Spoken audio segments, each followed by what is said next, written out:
We continue with story 16, Jacob's return. Jacob sent messengers ahead of him to Esau his brother to tell him, "Your servant Jacob says, I have lived with Laban until now. I have oxen, cattle, flocks, and men and women servants. I send you this news so that I may find grace in your sight." Jacob, as he nears home, is a little worried. He's a little worried about Esau, his brother, which the last time we had heard of him was angry and was even plotting to take Jacob's life after his father Isaac had passed away. So Jacob sends this message to Esau, hoping to calm things down a little bit before he makes his final visit home. The messengers returned to Jacob and reported, "We went to your brother. He is coming to meet you with 400 men." Then Jacob was greatly afraid and troubled. He divided the people, flocks, herds, and camels with him into two bands. If Esau comes upon one company and destroys it, the other group can escape, he said. Then Jacob prayed, "O God of my father Abraham and God of my father Isaac, the Lord who said to me, 'Return to your country and to your family, and I will treat you well.'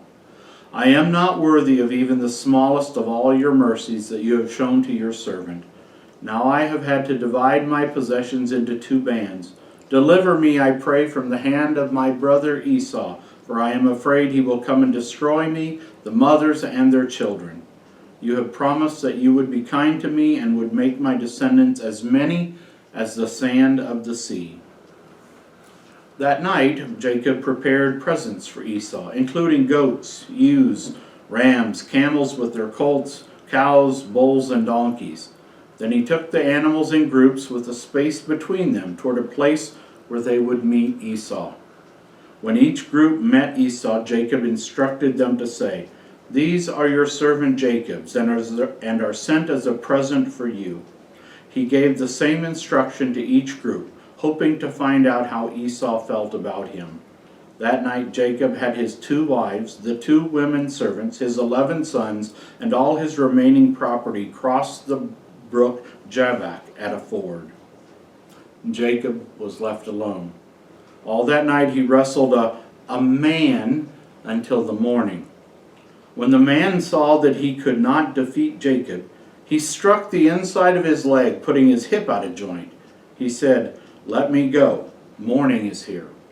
Jacob replied, "I will not let you go until you bless me." The man said to him, "What is your name?"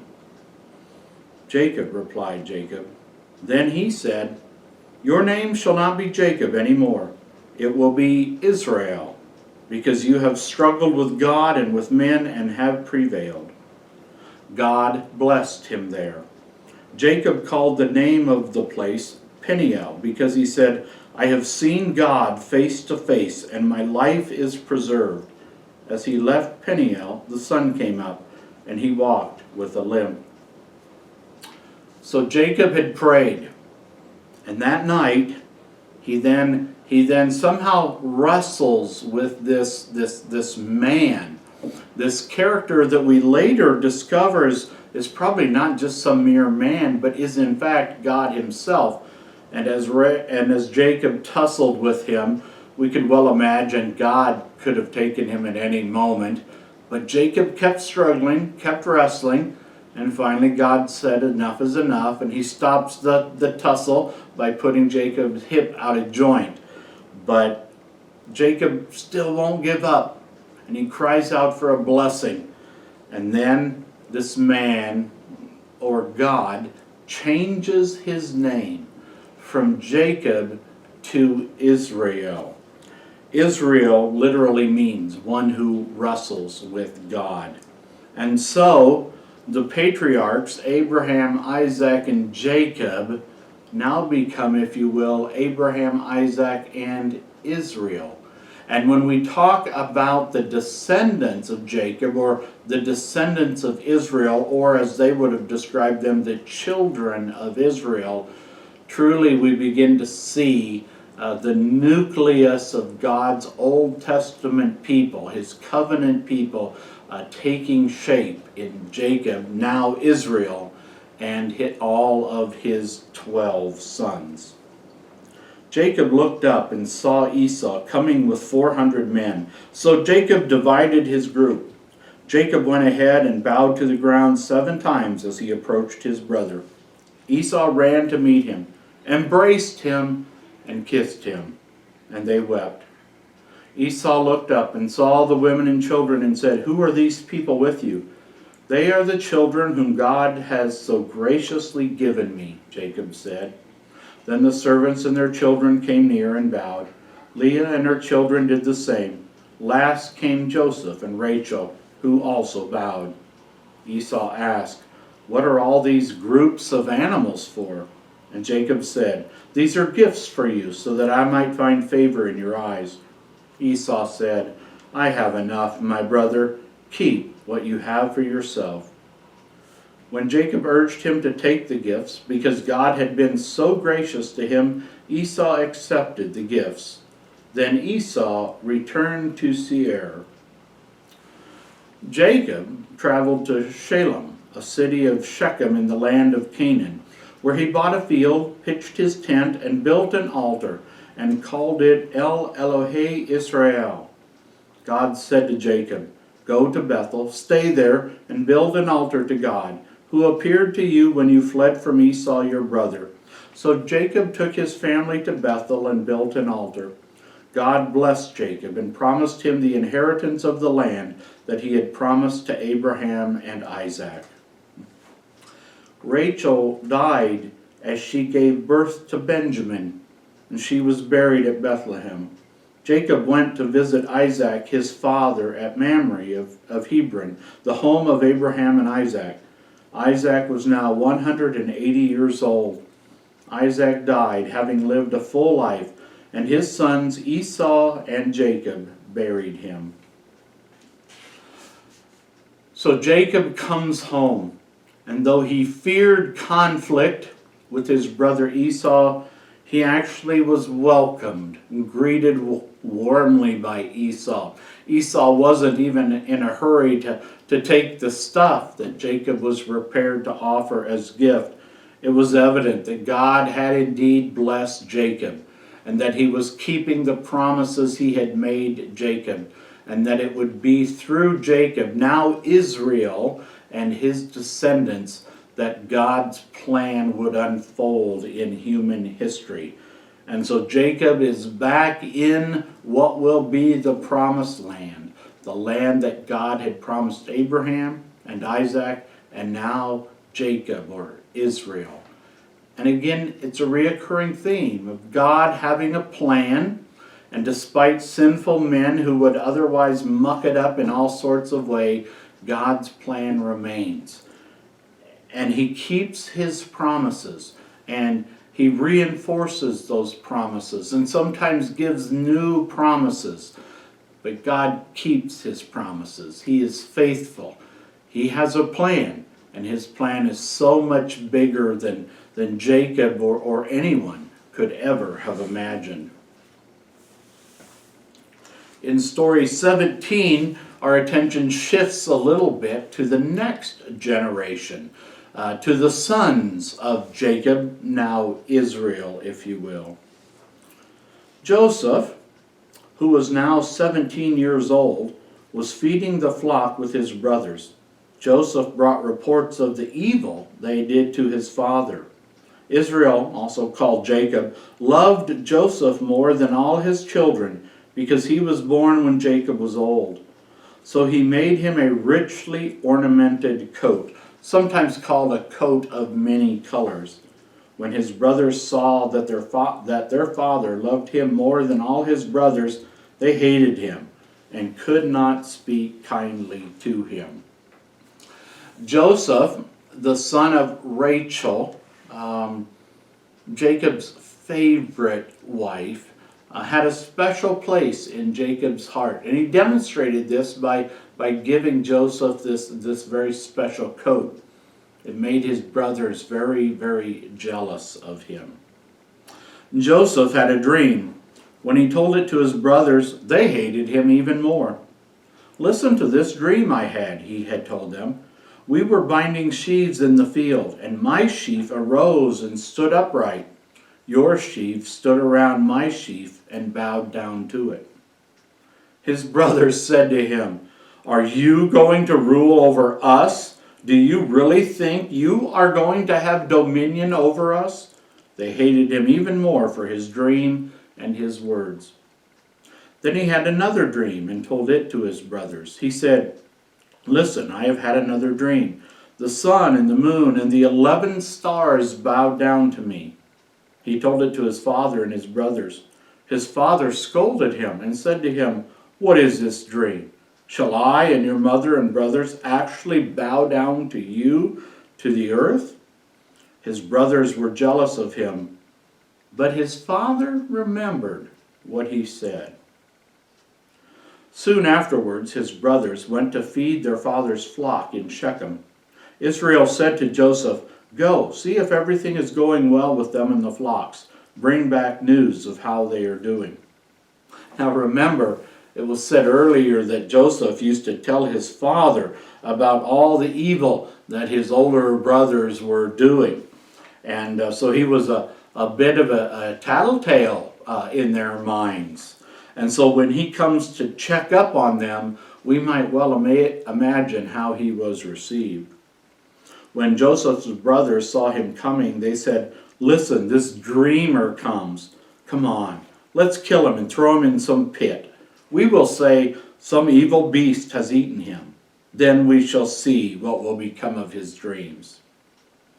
When Reuben heard this talk, he saved Joseph's life by saying, "Oh, let's not kill him. Let's throw him into this well here in the wilderness. Don't hurt him." He said this so he could free Joseph and get him back to their father alive. When Joseph came to his brothers, they stripped him of the ornamented coat he was wearing and threw him into the dry well. It's a little bit shocking that his own brothers would want to kill him. But do you remember Cain and Abel? And you know how angry sometimes even brothers and sisters can be about things? You know how jealous they can get, and especially of a favored son or daughter. It can be a target on that person's back. So they take steps to maybe finally do away with them. And in doing so, they believe they can confound his dreams about how they would one how bow down to Joseph. Oh, how little they actually knew. But Reuben, for some reason or another, he kind of speaks up, no, let's not kill him, let's just throw him here in this pit. His plan was to come back later and to rescue Joseph. One wonders what he would then have done. Would he have gone home and told Dad what the other brothers was doing, and hey, look at me and how I took care of your beloved son Joseph? We don't know exactly, although Reuben doesn't turn out to be the greatest guy in the world as well.